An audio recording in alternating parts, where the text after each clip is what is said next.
Moms, this one's for you. A little girl was trying very hard to take care of her sick mother.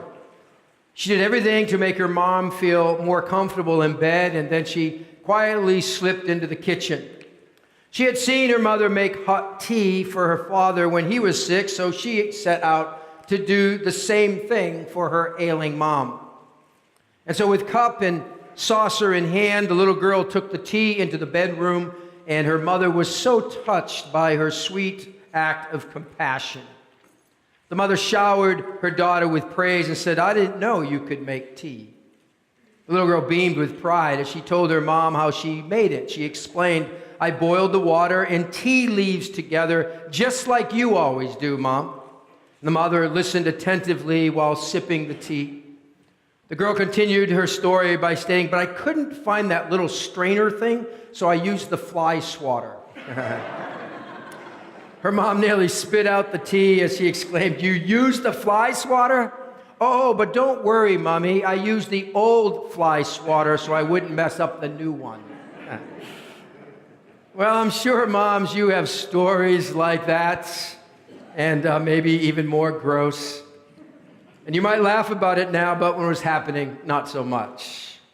Being a mom is not easy, right? So it's appropriate to applaud and honor our mothers. And at the same time, I know that Mother's Day can be difficult for some of you for lots of different reasons. Perhaps your mother's no longer with you and you really miss her. Maybe you don't have a good relationship with your mother. Or maybe you'd love to be a mother and that just hasn't happened. And so whether this is a painful day or a joyous one or a mix of emotions, I want to segue from moms to our study in the book of Joshua. Consider the emotions of dropping your toddler off at preschool for the first time, or when your child got on the school bus the first day of kindergarten, or when you left your grown kid at college, or maybe some other touching moments of release and letting go. Well, we're let in on a scene in Joshua that involved a spectrum of emotions. And as we'll see, like the tea served to the mom with the best of intentions, things aren't always as they seem. Well, turn with me to the book of Joshua, chapter 22. Joshua chapter 22, as we continue in our study in this book. And as we enter the last three chapters of the book of Joshua, this chapter 22, then 23 and 24, each chapter begins with Joshua gathering the people together for a speech that he's going to deliver. They are emotional words as he first addresses those who will be leaving and returning home to their families. It's a release and letting go kind of moment. He will then give a speech in chapter 24 that resembles in 23, that resembles his last will and testament. And then we will see at the end of our study in chapter 24, Joshua gathers the people together again for more of a formal covenant ceremony. It's a solemn time, as these will be Joshua's last words to the people he loves, has spent considerable time with, and is invested in. Well, in our passage this morning, Joshua chapter 22, there are many lessons for us. There's lessons on making snap judgments, and a lesson on resolving conflict and handling confrontation, that things aren't always as they seem, and many others that I could mention here this morning. But as I read through Joshua chapter 22 in preparation for this morning, I looked for a singular thread that might tie all of this together for us. That's just kind of how my mind works. What is the thread that ties all of this together? And I believe I have a word that ties it together, and I believe it's the word passion. Passion. If we are to be strong and courageous, which is our theme for us as a church and from this book of the Bible, if we are to be strong and courageous, it's going to require passion. If we are to take that next step to where God wants us to be, passion will not only fuel that step, but it will sustain it for the long haul. The question on the table this morning is what are you passionate about? What are you passionate about?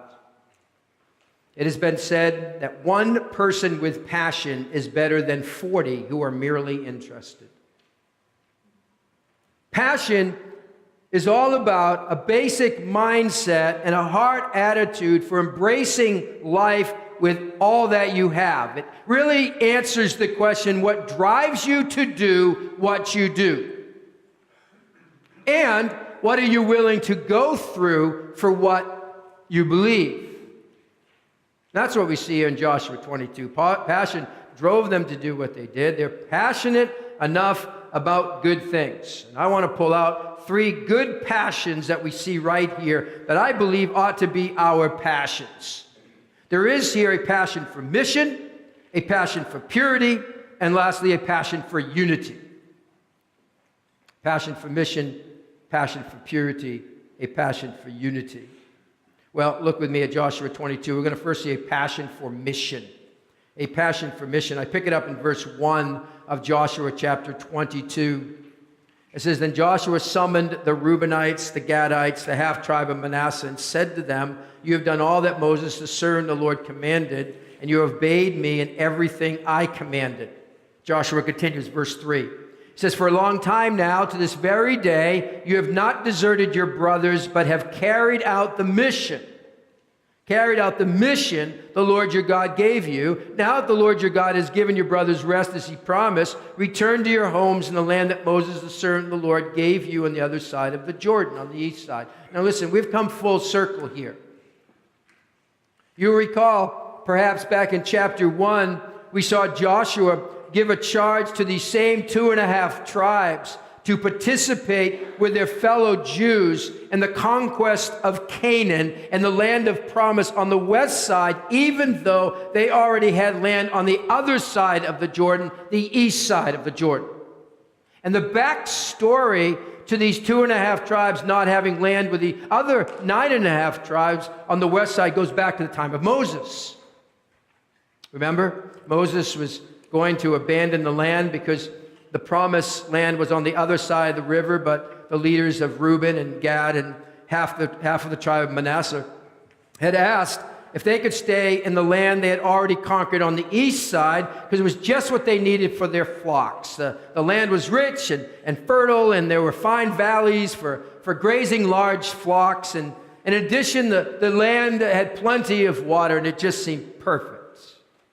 And Moses, reluctantly at first anyway, but he came along and he agreed that they could have that land east of the Jordan on one condition. The condition was they had to cross the river with their fellow Jews on the west side and help conquer the land of promise, the land of Canaan.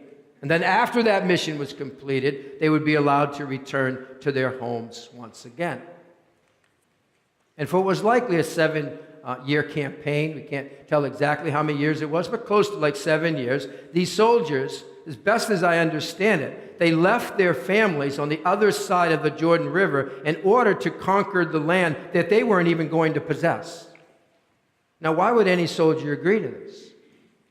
Well, Joshua speaks to that at the end of verse 3. I already read it when he says, You have not deserted your brothers, but you've carried out the mission the Lord God gave you. Joshua connects it to a mission. They were passionate about a mission. But what has God called you to do?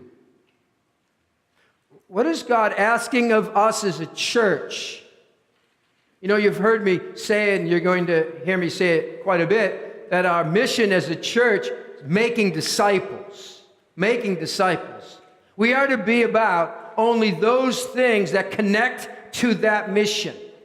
And it's when we rally around that mission as a church that we are called to, that it unifies our hearts. See, when we talk about mission, when we don't have a mission bigger than ourselves, we don't grow, we shrink. The Israelites were of one mind, one heart, because they kept their eyes on the same mission. And so these 2.5 tribes fought for a 7-year stretch with their brothers because together they knew that was what God had called them to do. as a nation. Subdue and conquer the land.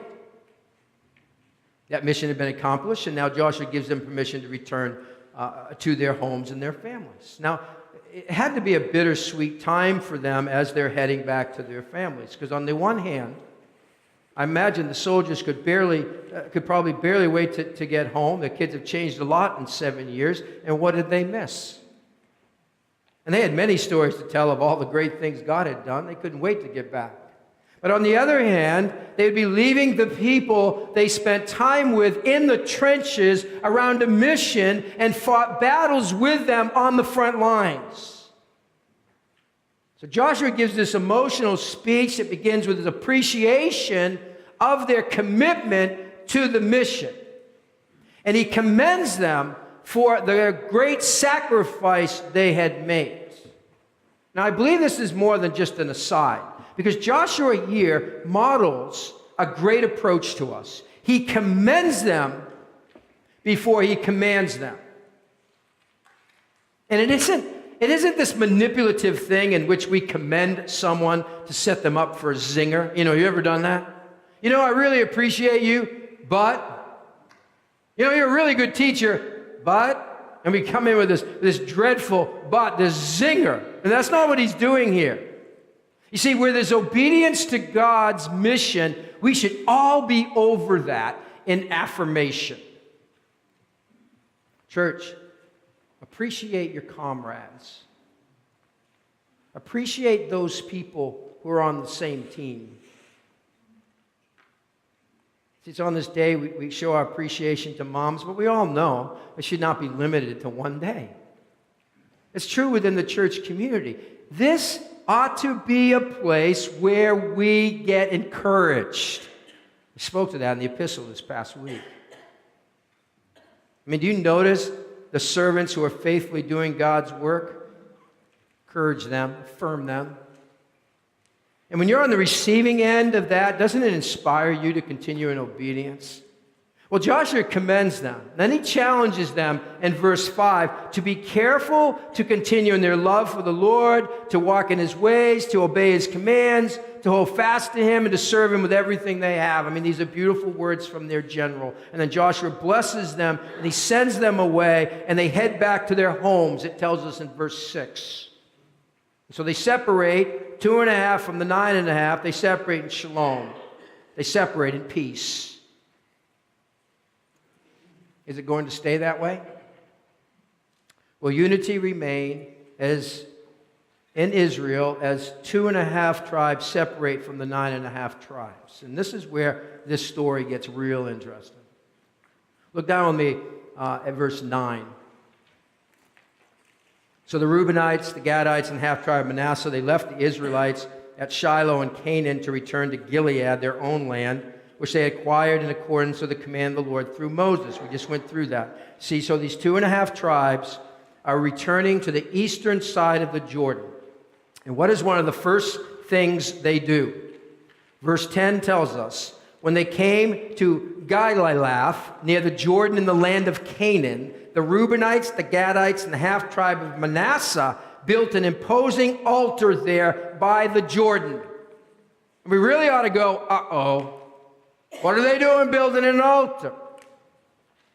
The dust had hardly settled, and they're building this altar on the river's edge. It might be on the east side, might be on the west, we're not sure, but it's definitely on the river's edge. And it's quite an altar. It speaks of it as an imposing altar.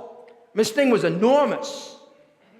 You kind of go, what's going on here? Did you lose your passion for the mission? Are you abandoning Joshua's charge to be vigilant and keeping God's commandments and loving the Lord and walking in his ways and holding fast to God and serving him with your whole heart and all your soul? What is going on here? What are they doing building an altar? That's exactly what the other 9.5 tribes would like to know. They get word, and they aren't too happy about it. And that's an understatement. We come to a passion for purity. Passion for purity. Now, I find verse 11 quite interesting. Verse 11 says, and when the Israelites heard, note that, when the Israelites heard that they had built this altar on the border of Canaan. Now, they're going to react to that in a moment. We'll see it. But I want to focus on, and when the Israelites heard, the 9.5 tribes living in the promised land somehow hear about what these fellow Israelites did. Isn't it amazing how good news travels so slowly? But where there is some failure or bad news, it goes in one ear and out many mouths. It's amazing to me. When a racehorse owner named his horse Bad News, he was asked why that name. He replied, because bad news travels fast. Yeah. And all too often we live by the adage, you can't believe everything you hear, but you can repeat it. I mean, I ask, do you know the source of what's being said? Reminds me of a man who went to an estate sale, and he noticed that one of the items for sale was a large parrot. He had always wanted a talking bird, so when it comes up for bid, he offers $50. And somewhere else in the room, there's this bid for $100. And the bidding becomes hot and heavy, with someone always bidding $50 more than he, until the parrot is finally sold to him for $1,500. And when he goes to get the bird, he asks the auctioneer, "Can the bird talk?" The auctioneer replied, "Who do you think was bidding against you?" Be careful who we're listening to. Get to the source. Don't be content with a notorious group called they. These 9.5 tribes somehow hear about it. What do they do about it? Verse 12 tells us, the whole assembly of Israel gathered at Shiloh to go to war against them. Based on what they heard, they're ready to fight. Now the question is, were they right or were they wrong to be ready for a fight here? Were the Israelites right in taking this issue on to the point of going to war with their former friends and fellow Israelites, or were they wrong? Now my answer is a little of both. And if pressed further, I would say they were more right than they were wrong. But I want to look at the wrong aspect to it just for a moment here, because what was a slight misstep, I believe, and not right, were the assumptions made. Their response was on the basis of assumptions.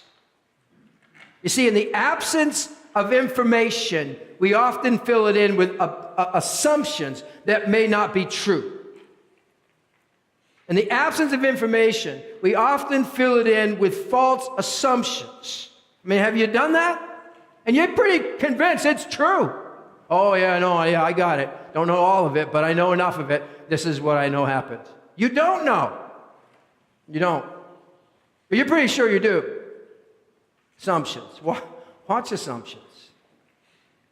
A woman purchased a small bag of cookies from an airport vending machine, and she sat down with her cookies to wait for her flight, and she sat there and opened her book. A man sitting next to her suddenly reached down between the two seats and came away holding a cookie, and he put the cookie in his mouth and he ate it. She turned and glared at it, shocked that anyone would take one of her cookies. She reached into the bag of cookies and took one out, and she ate it, and the man looked at her. Then he reached back into that same bag, and he took out another cookie, and he ate it. She finally picked up the bag, she held it, and she took out one cookie and ate it, and then there was only one left. And the man reached over and took the last cookie. He broke it in half, gave her a half, and ate the remaining half. She walked away. She totally appalled at this man's behavior. She wondered how anyone could be so greedy and rude and not even seem to care. Still fuming, she headed to the ticket line to get on the plane, and she reached into her purse to pull out her ticket. And she was horrified to discover her bag of cookies was in her bag unopened and untouched. See, the truth of the matter was, she was the one eating his cookies rather than the other way around. Assumptions. We don't have all the information, we just think we do. And that's good enough for me. I'm running with it. How easy it is then for us to make rash judgments. We jump to conclusions, we make assumptions that are costly. That was their mistake in this incident. They jumped to the worst possible conclusion. Now, I want to give credit to where credit is due. Because this is not just some misunderstanding. This is a sign of health for the people of God. Because what we clearly see here, what's driving them to do what they do here is a passion for purity. Purity of devotion and worship to God and to Him only. That's what's driving this. Now you say, why all the fuss over building an altar? Well, back in Deuteronomy chapter 12, you can check it out for yourself, but in Deuteronomy chapter 12, God spoke there in chapter 12 of Deuteronomy of the prescribed place where they were to offer sacrifice once they entered into the rest in the promised land. He was very specific. See, God carefully detailed what it was to look like when they settled in the land and where they were to worship. You couldn't just decide to put up an altar anywhere you wanted and worship there. No. God said it had to be here. That's the big deal over this altar. This was God's way of preserving the purity of worship. One altar, one faith, one people. Now, there's a lesson for us right here. The Israelites had such a passion for the true worship of God that they are stirred to act by any hint of unfaithfulness. The Israelites had such a passion for the true worship of God that they're stirred to act by any hint of unfaithfulness. Do we? And no doubt they were tired of fighting, but when it comes to loyalty to Yahweh God, they say, fight on. Because honor of God is worth fighting for. But we need to pause right here and ask ourselves this question and be honest about it. Is this what causes a fight in us? The honor of God, the glory of His name.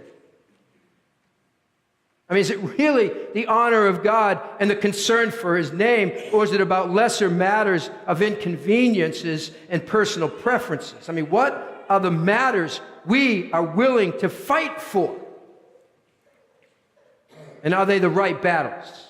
I read an article this past week that highlighted churches that are reaching millennials. It's a huge generation that we have to continually ask, how do we reach them? But in this article, it's highlighted churches that are reaching millennials. It gave several characteristics, but one of the characteristics of churches that are reaching millennials is that it's majoring on majors instead of fighting over minor issues. Listen, millennials are tired of it. They're tired of it. They're not going to go into a church where we're fighting over minor issues. They're not. We might have a tolerance for it. They're going, why would I? It's not authentic. We got to take that seriously. See, majoring on majors instead of fighting over minor issues is not only reaching millennials, it's what God is all about. Are we passionate? Are we passionate about good things? Passion for mission, passion for purity. I really need to get this last one, passion for unity. Passion for unity. It has been said, the mark of community, true biblical unity, is not the absence of conflict, it's the presence of a reconciling spirit. Not the absence of conflict, that's inevitable. It's the presence of a reconciling spirit. And what I believe we have here is that Israel models for us a pattern to follow when it comes to handling conflicts. And the Bible speaks of it in a lot of places. I'm just going to grab this one, but it lines up with other places. There are 4 steps that I want to give you that for resolving conflict that we can practice in our lives and in the church. First of all, first step, investigate the problem. They investigate, they look into it. Cooler heads prevailed. It says in verse 13, look at, the Israelites sent Phinehas, son of Eleazar, the priest, to the land of Gilead, to Reuben, Gad, and the half-tribe of Manasseh. With him they sent 10 of the chief men, one of each of the tribes of Israel, each the head of a family division among the Israelite clans. What are they doing here? They heard, they almost got all riled up to go to war with them, but they looked into it first. That's what they're doing here. They didn't just react. It wasn't this that we sometimes have, don't bother me with the facts because I already know what I believe attitude. Will we take the time? Will we take the time to find and see if there just might be an explanation behind what we hear? Will we take the time to do that? Or we just want to jump with our conclusions, go, yeah, no, I got to figure it out. A mom was trying to get ketchup to come out of a ketchup bottle, right? Do you know what that's like? Well, during her struggle, the phone rang, so she asked her 4-year-old daughter to answer it. So she answered the phone, and she said, "It's the pastor, Mommy." And the mom said, "Well, you got to tell him I can't come to the phone right now." So she got to speak to the pastor on the other end of the phone. She said, "Mommy can't come to the phone right now. She's hitting the bottle." Now, for some of us, good enough for me. I have enough information. Might there be an explanation? Do we take the time? Might there be an explanation here? I know I heard it. Might there be an explanation? You sure you have the facts? See, a passion for unity should really slow us down to look into the situation before we go into fight mode. All right, so they investigated the problem. Secondly, they go to the offenders. Why is it we can talk to everyone else about it but the offender? Verse 15 tells us they went to Gilead. They went right to the source. Reuben, Gad, half-tribe of Manasseh, and they said to them, verse 16, the whole assembly of the Lord says, they're speaking on behalf of the whole assembly, how could you break faith with the God of Israel like this? How could you turn away from the Lord and build yourselves an altar in rebellion against him now? See, once again, we see their passion for purity, don't we? Now, I need to point out again here, the nature of their concern was over the appearance of disloyalty to God. It wasn't just some matter of personal preference, but what seemed to be unfaithfulness to God. You see, their passion for purity was matched by their passion for unity. And they confront the matter by going to the offending party. They don't just talk about this problem with others or stir up more trouble in the community. They address the matter directly. And by doing so, they give an opportunity to hear an explanation. So they look into the problem. They go to the offenders. Thirdly, they clearly express their concerns. They don't bring up all kinds of stuff in the past. They stick to the subject. They speak of their concern, that they've broken faith with God, and they turned away from him. They go to express how what they did might even affect them. I mean, they've been around this block before of one person's sin where it had far-reaching consequences, right? What would certainly be fresh in their minds is the whole thing of the sin of Achan and the impact it had on the whole community. I mean, he even says that. He mentioned it down in verse 20. When Achan, son of Zerah, acted unfaithfully regarding the devoted things, did not wrath come upon the whole community of Israel? He was not the only one who died for his sin.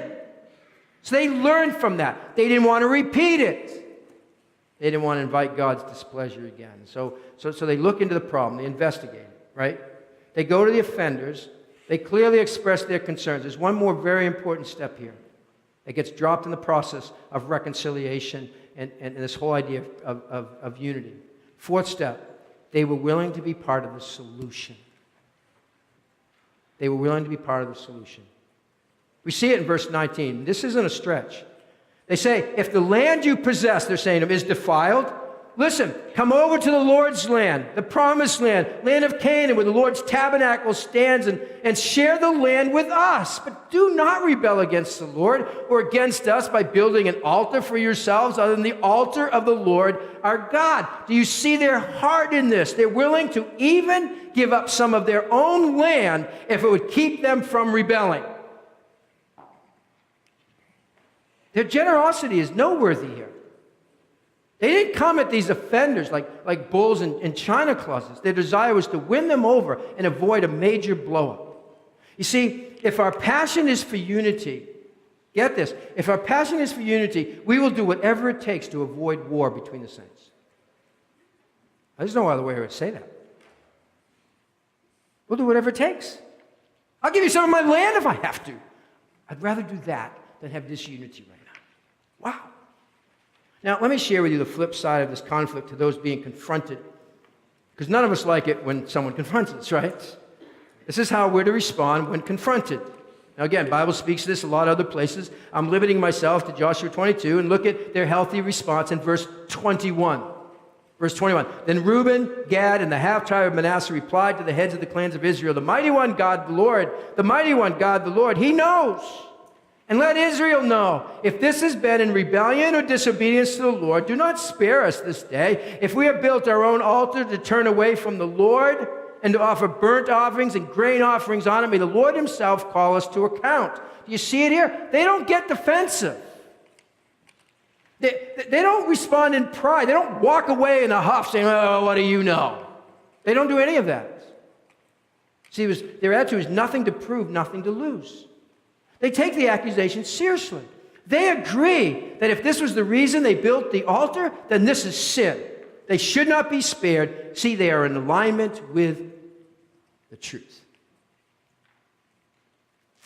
They weren't defensive, but they did give an explanation in the defense. Verse 24, they say, no, we didn't do it for what you think we did. We did it for fear that someday your descendants might say to us, what do you have to do with the Lord, the God of Israel? And they further explain that this altar was not for burnt offerings or sacrifices. That's not what they set it up for. On the contrary, verse 27. No. It's to be a witness between us and you and the generations that follow, that we will worship the Lord at his sanctuary with our burnt offerings, sacrifices, and fellowship offerings. In other words, it is exactly the opposite of what you thought. The Israelites looked at the altar and at first thought the worst, didn't they? But they did not remain there. And catastrophe was averted because people did things the right way. And we need to applaud Israel in the handling of this matter, really. What the result? Look at how it ends, verse 33. They were glad to hear the report. They praised God. They talked no more about going to war against them to devastate the country where the Reubenites and the Gadites live. And we could add the half-tribe of Manasseh. And they even give a name to the altar. It tells us in verse 34, it's called a witness between us that the Lord is God. And I get to that place, and I go, how many conflicts in the church end this way? With praise to God. This conflict ended with a clear evidence of God's presence, his peace, his truth on display, all because the people did things the right way, all because the conflict was handled properly, all because of their passion for unity. How strong is your passion for unity? And so instead of Israel fighting with each other, their peace was enhanced. Now listen, peace is not the same as a truce. General MacArthur said it this way. He said, a truce just says you don't shoot for a while. Peace comes when the truth is known, the issue is settled, and the parties embrace each other. And that's what happens here. Tucked away for us in Joshua chapter 22 are God-breathed words that are useful for teaching, rebuking, correcting, and training in righteousness. Church, be passionate. Be passionate. Passionate for the right things. Passionate for mission. Passionate for purity. Passionate for unity. We witness here a strong passion for fidelity to God. We have witnessed here a deep loyalty and devotion to the true God. And when that is compromised, it is worth fighting for. But I appeal to you, church, be passionate for faithfulness to God. Be passionate for the things that really matter. Is what you're passionate about a high enough goal? Is what you're passionate about a high enough goal? Francis Johnson was a quiet man who spent his entire life in Meeker County, Minnesota. And for reasons that are lost to time, he began rolling a ball of twine in his basement in 1950. Francis rolled twine 4 hours a day, every single day. He eventually moved the ball of twine onto his front lawn and used railroad jacks to ensure proper wrapping. Johnson cared as much about the twine's roundness as its diameter. And what began in 1950 didn't stop until 1979.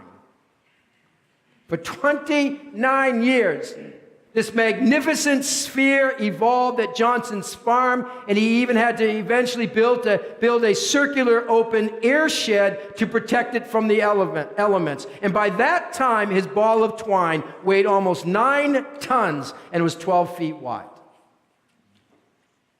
He eventually died of emphysema, and the town figured that likely it was because of 30 years of twine dust that killed him.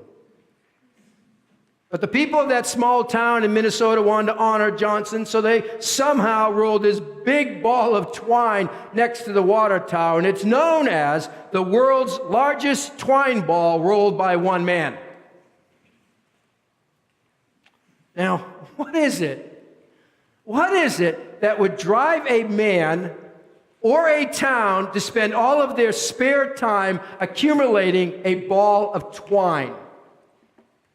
Well, whatever else might be said about such a pursuit, we have to be impressed by the passion of those who focus their energies on one very precise goal.